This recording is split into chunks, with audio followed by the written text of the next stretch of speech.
Hi, I'm Matt Hastings, and this is my hero speech. Usually, when we think of the metal genre, we think of this utter barrage of noise that just like combination of really heavily distorted guitars screaming and just blast beats on the drums. But it's it was originally pioneered by a dude named Chuck Schuldiner, which he is a personal hero of mine. He was born Charles Michael Schuldiner on May 13th, 1967, in Long Island, New York. But in 1968, he moved to Florida. While he was in Florida, he did take classical guitar lessons, but he got bored with that until he actually got an electric guitar, which he just loved and you could not stop him from playing.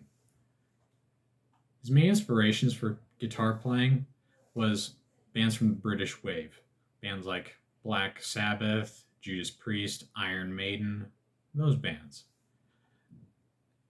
He was part of he was part of a band called Death, which according to NPR, before it was called Death, it was called Mantis, but which was then later changed to Death. Now, when when he the first album he dropped was Scream Bloody Gore, which is kind of immature lyric wise, usually like really campy 80s slasher movie type lyrics, but yeah, I didn't really get into his stuff until I heard Symbolic, Sound of Perseverance, Individual Thoughts and Patterns, and Human. He was the vocalist and the main guitarist of the band, and it was altogether his child, which he was the only he was the only constant member of that project. And every new album or so, he'd cycle out the other spots. But yeah, I could very vividly remember listening to the band Death and in the Sound of Perseverance, just in my bed, staring up the wall, just listening to it. But I never got the chance to actually see them live. I wasn't even alive when they were big, and I'll never get to see them live, at least with Chuck Schuldiner. Which, so it originally started as your very, what you think of death metal today. That's what the band Death started out sounding like. But over time, it eventually became more technical and more progressive, which starting with the album Human, and which then continued further going down that trail in Individual Thoughts and Patterns, Symbolic, and The Sound of Perseverance. Now,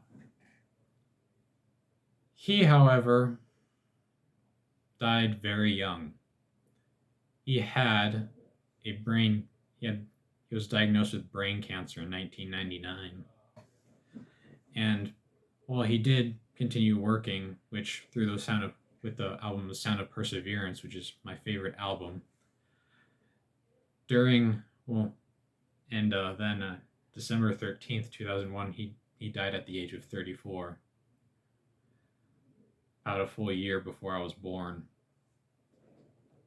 Now, he is credited with being the big name when talking about the origins of the genre death metal.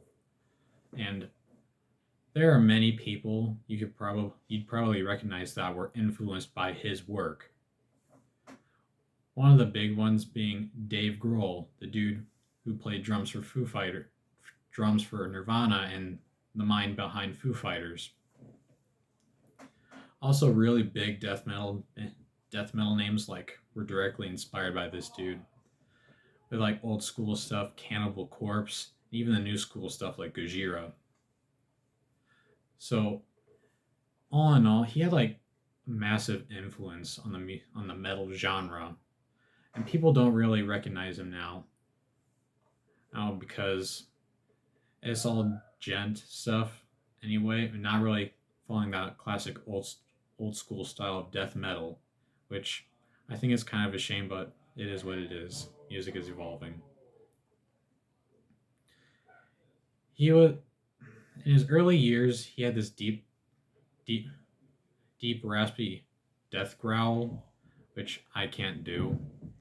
Which it really screwed up his voice. But then he switched to the higher vocals, which it helped. And that was my speech, my hero speech. I hope you enjoyed it.